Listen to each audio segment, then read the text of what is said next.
From therapist to infidelity coach.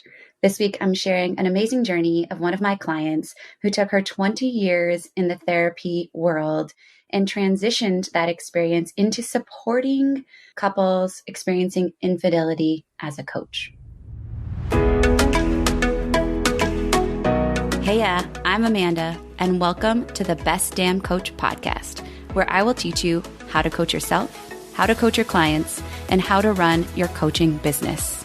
The number one goal of this show, though, is to help you be the best damn coach you can be so your clients go out and tell the world about you. So, let's do the damn thing.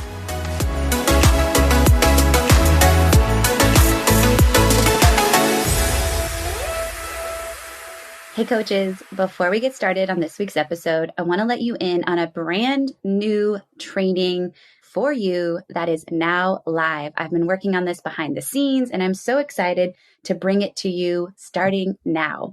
The coaching industry is saturated. There are so many people out there doing what you do. So the question is, how are your people going to find you? In this live training, I'm going to break it down for you simply. So if you're a coach who wants to grow their coaching business without spending all of this unnecessary money on marketing and Instagram ads and Facebook, if you're a coach who sometimes has doubt and imposter syndrome, like how are my people going to find me? Is this really something I can do to break that 6-figure mark? And if you're a coach who really just wants to be so amazing for your people and help them create results, but most importantly, you're a coach who wants to be found by your dream clients, then come join this free training where I'm going to walk you through the 3 steps necessary to make this happen so you can stand out in a crowded market. So head on over to amanda-walker.com/masterclass, and you can pick the time that best works for your schedule and learn how to stand out so that your dream clients can find you. Welcome, ladies. I'm so excited to bring on a client / colleague / friend, all the things that really our relationship has transpired to in the short time we've had the opportunity to interact. But please welcome Shannon Brown to the show. Thank you for having me. I'm excited. Yeah, I'm so excited to talk about this topic because it's one that I don't think that we're normalizing the conversation around. And I'm excited for you to step into your zone of genius and to talk about what it is that you do and also just our coaching relationship, over the last year-ish, whatever it's been as well. So thank you for joining us. Yes, thank you. Okay, so you're a coach now and you are stepping into the coach role after having really a long history in supporting couples. So I don't want to be lame with official bios, but I'd really love for you instead to talk about your journey and what you've been doing the last 20-ish years in your professional career. Yeah, I did start over 20 years ago or so and just wanted to delve into this mental health world. And so then just eventually landed into this therapy place and then even into a private practice. So I've been in private practice now for probably 16 years and just seeing a whole host of different clients on all different issues. But I found over the years that what I really love, my passion is around relationships and couples work. And then even more specifically, infidelity. It's just been something that's shown up in my office, probably literally sometimes on a weekly or more basis. So it's just one of those things that I've seen over and over and over and just feel like I've been really just sort of zeroing in on certain pieces that I'm seeing as kind of reoccurring issues and problems around that and how to recover around that. And so that's why I wanted to kind of create this program in the coaching space. Amazing. It's transitioning from, I think, the therapy world, which is beautiful, and also coaching can offer nuances that therapy can't necessarily reach. And I think that that's the beauty and the flavor that you bring. Like you get kind of both spaces and what the possibilities of outcome. I want to go back though, because when you first reached out to me, we were in, shout out to the Wildflower community. It's a networking group that we're both a part of. We had the opportunity to connect there, and you kind of had this idea of taking this discussion and becoming what we would quote unquote call an infidelity coach, right? Or focusing on trust and relationships, which is a huge part of just relationship work in general. I mean, what did it take for you to get to this place where you're like, okay, I am ready to just be out there and make myself visible in this space and talk about infidelity more and more. Because I do want to say, like, you need to go follow Shannon on her Instagram page. We'll put that link in there. What's your Instagram again? Reconnected_relationship. Perfect. Because she does amazing work on videos that are just very authentic and connected. And I learned so much just about my own marriage. Put aside the infidelity work specifically, there's a lot of stuff that you share that I'm like, oh yeah, I like that. But not going too far ahead. Tell me more about what it took for you to finally say, you know what, I want to pivot into this other space and target in on these people, because it takes courage and bravery at that point. Yeah, I don't know. Well, I just got this kind of seed planted, I think, from actually another therapist of mine who was playing around with this idea of diving into the coaching world. And she planted a seed, and I started to do some searching and found out there's this whole other online world that I wasn't even aware existed, really. And then when I met you in Wildflower Community and I saw that the expertise that you brought to that, then all the pieces just started coming together. And then I had a conversation with you and you were like, yeah, I can help you kind of formulate all of that. And I'm like, oh, okay. And then my mind just started going a million miles an hour, of course. And as you know, then, I decided to join you on that adventure. And here we are, like a year later. It's amazing. You've had so much growth, which I want to talk about independently, a little bit later in the conversation. But I want to dive into just infidelity in general, because I think that I forget what we said statistic wise, but it's something like 50% of the population experiences infidelity. Is that right? Is that statistic right? The stats honestly are all over the place, but I see anything from 50 to 70. And then it's less in marriages than in non-married couples. But yes, it's pretty high and in both sexes. So It's not the male or the female. Yeah. So thank you for clarifying. But that means 1 in 2 people have experienced this at some point. What I think is interesting though is we're like, shh, don't talk about it. Don't get support. And something that you've really helped me see is that I always thought like infidelity means end. Like that happens, we're out. And I think that's so easy to say if you've never been in it, but I've gone through this with friends and been by their side as they've moved through journeys. What I've realized is it's so easy for you when you're not in it. And then when you maybe are in it, I'm sure that there is just so much more. There's kids, there's years of history. And so I'd love for you to speak a little bit to that of like how you bring clarity to the couples that you support on like what's next for them. How do you make a decision to move forward and in what way? Yeah. So I have a little bit kind of personal disclosure. I've had a little bit on both ends. And here's one thing I want to just kind of go back, if you don't mind, is talking about what is infidelity and what is cheating? Because I think people really get confused about that. And some people will say, well, cheating is when you have sex. Then you've got some people, or even cultures, even where just talking to somebody of the opposite sex. Now, that's not so much in our world and in United States, but I mean, in some cultures, it could be like you don't even speak to someone of the opposite sex. So we have a whole range of what is considered. But what I like to think about it as anything in which you have done something behind your partner's back. So in other words, your partner does not know about this interaction. But if they did, if they heard it on like a recording, if they read it in like a text message or an email, or they saw some sort of visual. So in any form, but they heard, read, seen, whatever, something, an interaction that their partner had with somebody else that felt hurtful to them. It felt like a betrayal. It felt like they were being, deceived. That to me is under that umbrella of cheating or infidelity. So it doesn't mean we're running off and we're meeting at the hotel and we're having sex. It doesn't have to just mean that, right? We're flirting over text messages and sharing, some intimate pieces of our lives, and our partners don't know anything about that. And then they find out and guess how they feel, right? Horrible.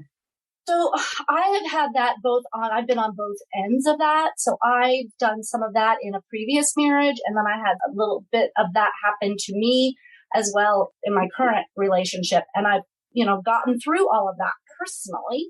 And so I can personally understand how that feels on both ends to be betraying and be betrayed. So going back to your original question, I think it obviously, there's so much that goes into it. It's not that simple. Obviously, there are times when it is time to leave a relationship, when it's so toxic. Maybe it's repeated infidelity. Maybe there's a sex addiction. Maybe there's, so much trauma that this person can't, they're kind of in a love spiral addiction type stuff. There's so many variables, but I would say that the majority of the folks that have walked into my office have been those average folks that really, it's not so much about this horrible relationship or addiction issues or any of these things. It's more about something that maybe was just going on. Yes, partly in the relationship, but yes, there may have been some things that were definitely happening within the two people and their relationship, but it also lands a lot of times within the person who did the betraying. So they have some things going on inside of them. A whole host of things could be going on for them. And that's part of what I do in my program is we talk about that. What do we need to be looking at? Not only just from the betrayed partner side, but from the unfaithful partner side. Both sides get looked at. Yeah, it's so important that you define that. That was illuminating for me too, to say like there's a spectrum, and not to shame. A partner having sex with someone could feel as hurtful as the flirtatious text, because both are, that trust has been, I guess, questioned at that point, and to have support to, work through that. I think that that's the most important part, in my opinion, of what you do is like when you're in it, you have no neutral party.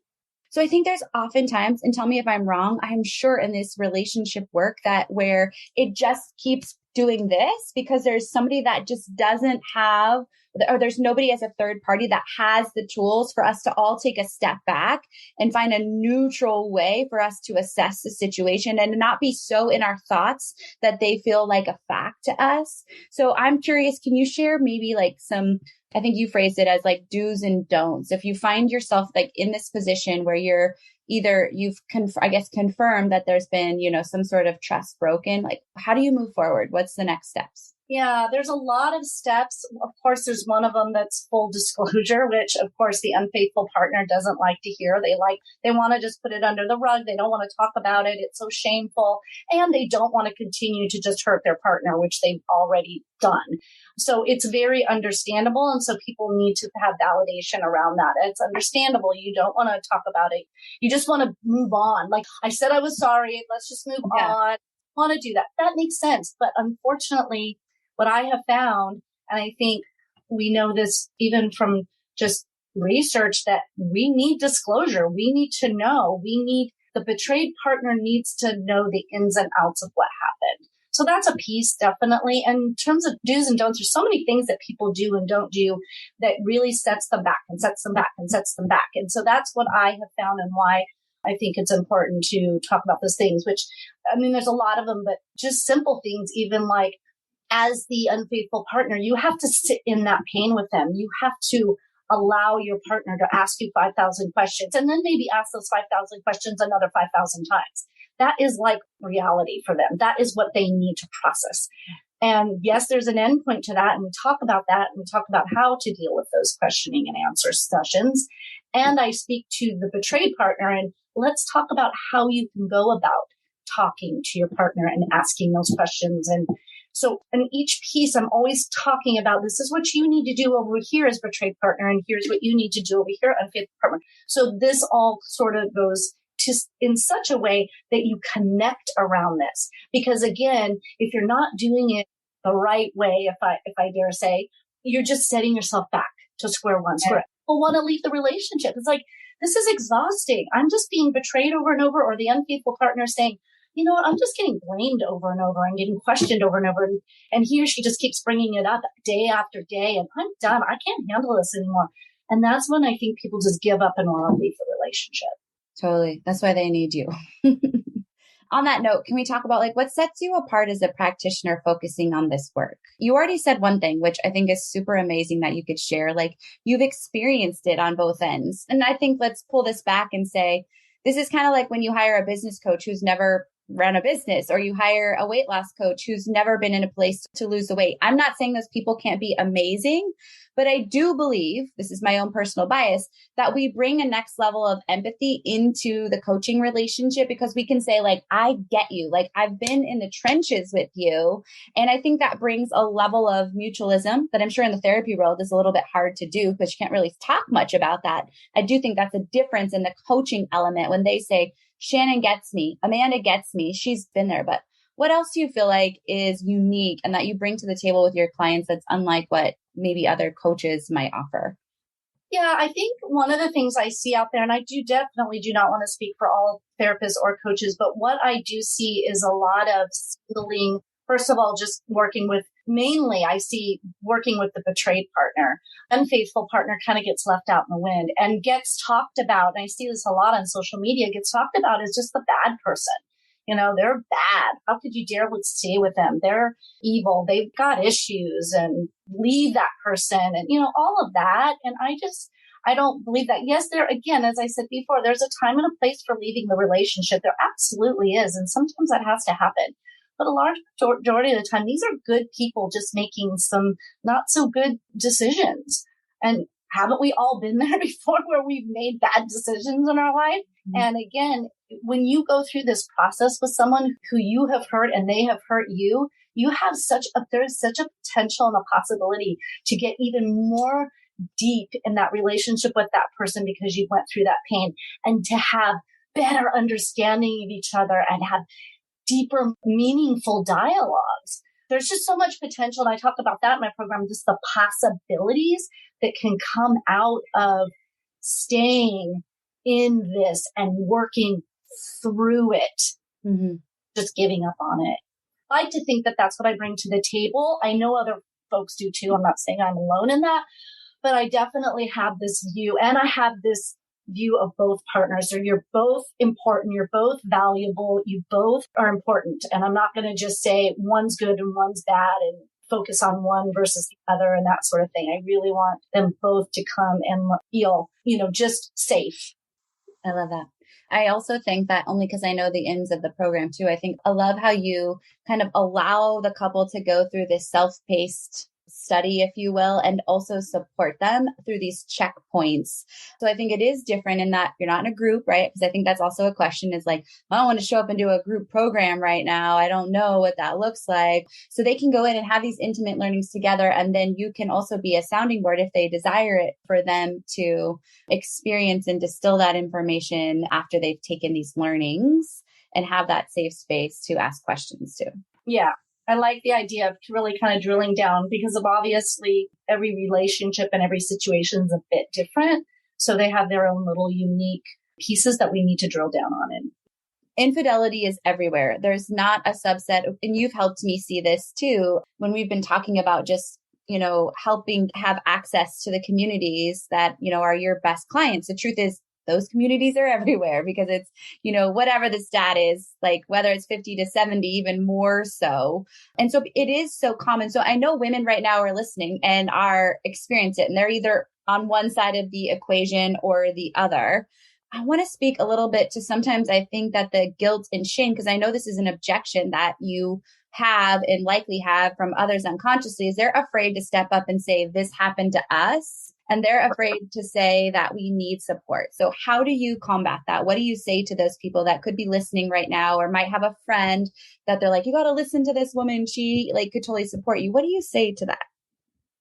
Well, they're not alone. And like you just said, it could potentially be your next door neighbor and the one across the street. And so many people have experienced this, again, to some degree or another. And if you don't get help and you don't face it, it sort of lies there. And I've actually had those folks come in. It's been a year, it's been 2 years, maybe it's been 5. It doesn't go away. Yes. And if you don't process through it and really feel like you're going to a different place in your relationship, you really are stuck. You're just going to stay stuck. You really are. Likely for me, what I'm thinking about is, if that's like the constant lingering thing, then it does stop you from experiencing like the full capacity of joy and intimacy in your marriage. And so it just stays surface, right? And then your kids see that. Well, assuming like that it's, a couple with children.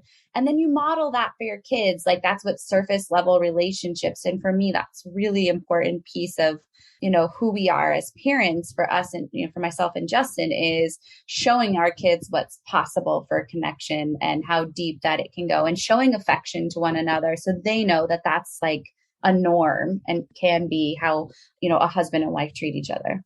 Yeah. And when you don't do this work, I feel like it's just kind of this generational thorn in the side of the relationship that just gets inadvertently carried down. Not that anybody has necessarily this explicit knowledge around it, but it's there, hanging out there. Yeah, totally. And again, it's all of this shame based too, which is sad to me. It's like we don't need to sit in shame around it and keep it quiet and keep it under the rug and not speak about it. We don't need to do that. Which is why I'm so glad we're having this conversation because it's out there. And if you're listening and you have somebody in your life, whether it's you or someone else, like this is an opportunity to let them know that there are resources out there that are maybe less traditional than therapy. Because maybe one of the parties like, I don't do therapy. Well, this is such an accessible way. Like no matter where you're at, you don't have to leave your home and show up in a setting where you're like, this is what's happening. You literally can bring that into your life in a setting that feels safe and comfortable for you to navigate together. Yeah, you don't have to walk into a therapist's office, which can be extremely intimidating for so many folks and so many. Yeah. So that is a bonus, major bonus. Mm-hmm, mm-hmm. And in my program, another piece that I can offer that I can't offer in a therapy setting is this between session, I can offer additional support that I couldn't in that traditional way. So it's really nice. They can contact me, can ask questions when there's triggers, different things going on. We can navigate around that together a little bit more. I could just offer a lot more support. So that feels good for me. Yeah, that's amazing. Okay, let's switch gears a little bit and we're going to talk a little bit about those of you listening that want to connect. Shannon has a great training that she's going to share and you can reach out to her directly if you're ready for support. But I'd love to focus just on, your growth as a business owner because you've been building this therapy practice and then you, like you said, there's like this underground world of coaching, which is exactly how I described it. You just didn't know what you didn't know when I first entered into it.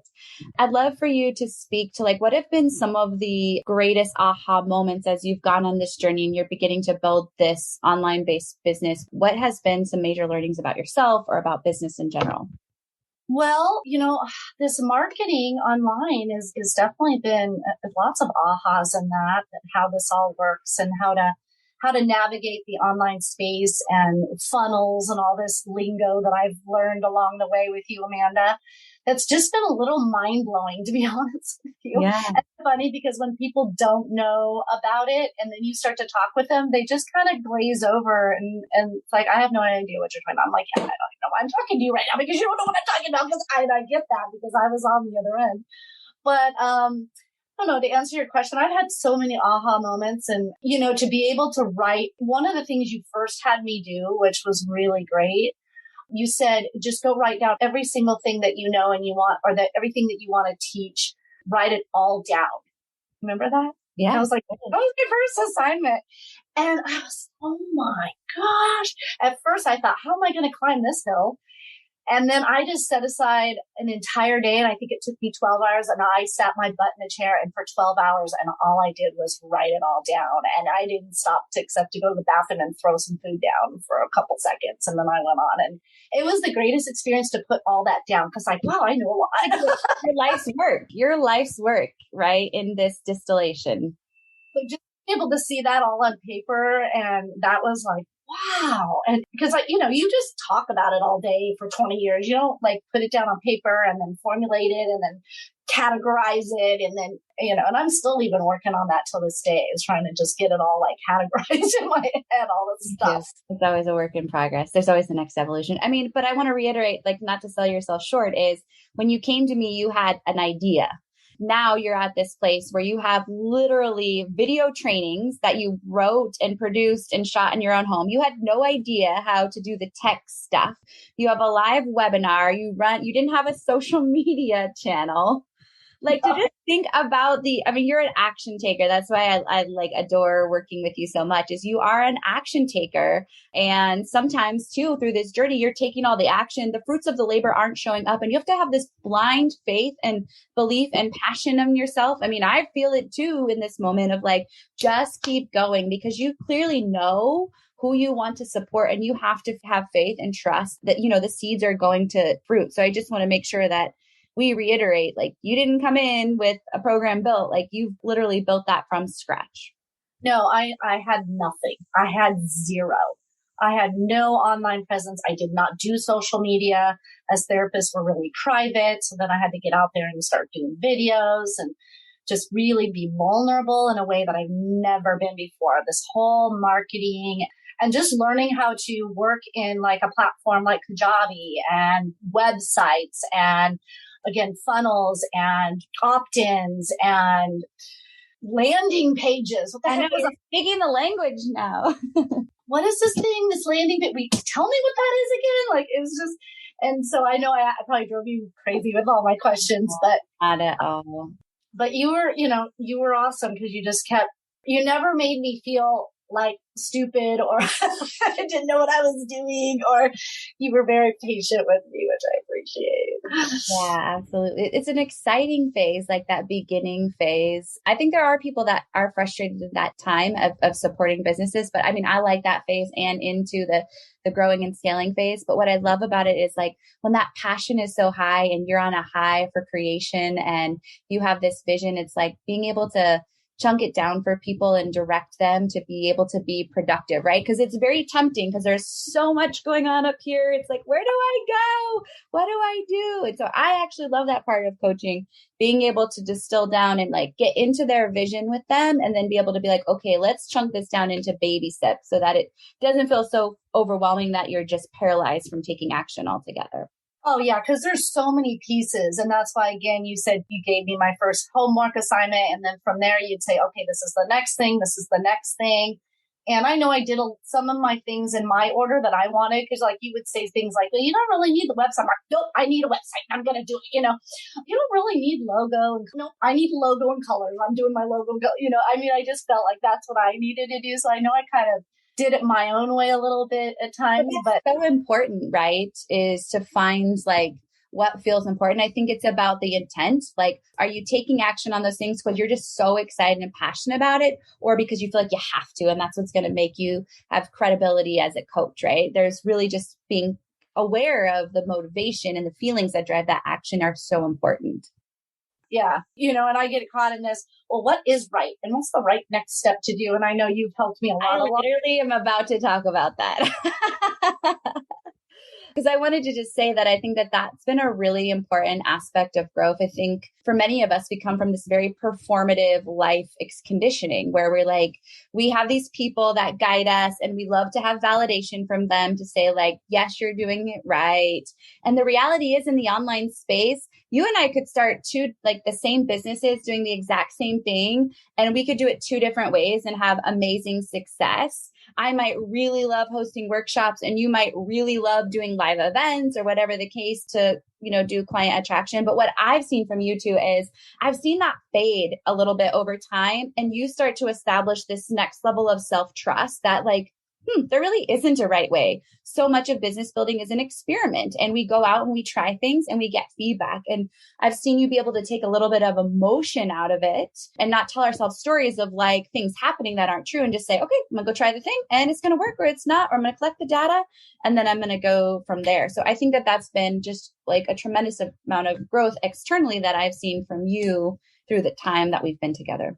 Yeah, thank you. And I know with you too, as a coach, I'll ask you questions. I really have this expectation that you would just give me the specific. Like, just give me the answer so I can just go on to the next thing, Amanda, please. And then you'd be like, well, what do you think? And I want you to journal about that. And I think you need to take some time to reflect. And I invite you to this and that. And I'm like, okay, all right. I know that that's the way it needs to be, but oh my gosh, I just want you to give me the answer. But and then I usually give some sort of answer once I've seen you do the work. Yeah. So that's great about working with you is you make me struggle a little bit. I appreciate that you appreciate that. But I also want to highlight that you really take action and you desire and crave, so we work together one to one. And the one thing I know that you really love is community and being amongst other women. And so now you're also a member of our Inner Circle, which is our year-long mastermind program. Oh, the ladies, the group is just so amazing. The energy, I adore all the ladies in there. What I love about you and that community and how you show up is you're just vulnerable. You say like, this feels like ish sometimes, right? I'm really struggling here, or this feels like so beautiful. And I love bringing women together in a community where we can hold space and just say like, this is hard right now. What has the Inner Circle, so far brought to you as far as learnings or your journey in general? Oh, yeah. The Inner Circle. It's like, I never knew that these kind of communities existed, really. I mean, first I get into this wildflower group that I just joined because I was trying to support a friend. And I'm like, whoa, what is this? And then I join this other group of ladies and these entrepreneurs, and they're just all so precious, and they have such hearts, and it's just so supportive. And yeah, I literally, and I know I don't always do it, but sometimes I do, depending on where my energy is. But when I get vulnerable, they're just there for me. There is no judgment in this group. I know I can say anything in there. I could go in there and say anything and they'd be like, oh, Shannon, we support you. And here's, it's just great. It's a lovely community to be a part of. And we're all really real. It's real, genuine, and you are too. And you share with us your good and bad, right? Like you share, like, here's a mistake I made and here's this terrible thing I had to go through and whatever. And so we all are like, oh, good.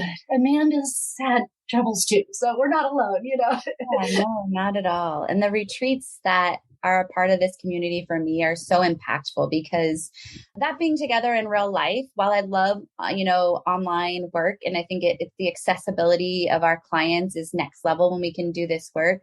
That's one of my favorite aspects of this community is being able to come together, 2 times a year and being in each other's company and really drill down and kind of drown out the noise of what's happening and be away from our families and just focus on the duality of who we are as business owners and who we are as women is so, for me, instrumental on building, a tight-knit community. Oh my gosh. I mean, I cannot say enough about the retreat. It was just amazing from top to bottom, the experience of that and just being able to go in there and just do really a lot of work, but then just have a whole heck of a lot of fun too. And it was an amazing experience. I'm looking forward to our next one. But yeah, if there's anyone out there that's going to be a part of and they're scared about, going and being at a retreat with other, like, don't be scared. You will love it. And we had, I think one of the women in our said something, I think spoke to that a little bit. Like they were like, I don't want to go travel to this place and be with these strange ladies or whatever I don't remember what she said, but I remember she alluded to that and that she did not want to come. And then she did. And she's of course so glad that she did. So it was the top. Yeah, for sure. On that vein, I would love to ask you just like a really important question that I think happens at the beginning, right? When we're building a business that's not producing revenue necessarily consistently, and yet we want support. I think there's a lot of women out there that are afraid, like, because I haven't seen the dollar come in, like at least that was me in the beginning. I was investing in support and I didn't really have the income to come in. I just had this blind faith that I knew I was going to produce it later. What do you say to somebody who's like so desperately wants support and somebody to help them get there faster, but is afraid to make these investments because they're not necessarily bringing in income? Like, how did you move through that? What came up for you? I guess it is a blind faith because you do not know what's going to come out at the end. And what I've always told myself is if I never made $1 out of this, the amount of growth I've received just as a woman, as a person, especially of my age. I mean, I'm 54 and I think I told you this, like prior to going on this journey, I'm like thinking about retirement. I'm like, I got just a handful. You brought that up. I'm retiring. Like I'm looking at what that looks like. So for me to start this whole new business and adventure is crazy. I still think it's crazy. Crazy. Awesome. But again, I will always look back on this no matter how much I make or not make or how far I go with this or if I end it today or I end it in 10 years. It doesn't really matter because I have learned so much. And again, explored and discovered things that I never even knew existed. I can't say enough about just the adventure in and of itself. So feeling a little emotional. Sorry. Thank you for saying that. I think that's so important. Woo! Because it's about, and I think that's hard. The ROI piece that we can't tangibly talk about is we could spend our time talking about dollars in our business. But beyond that is just like the challenges and how we rise up to these situations that business puts us in. And some of the most intimate relationships I have are people that I've met in these communities and people that I've met in the online space, because they share the same level of worry, the same vulnerability that, sometimes our friends in real life, if you want to say, like, don't necessarily get. And I think that's so beautiful that you reminded us of that today too. True. Okay. Well, thank you so much for being you and for sharing this work that I think is so critical to impacting marriages and couples and seeing that there is hope, which is something that you say all the time. So I would love for you to share with the community listening, where can we seek you out? Where can we come listen to your training? If we want support, how can we find you?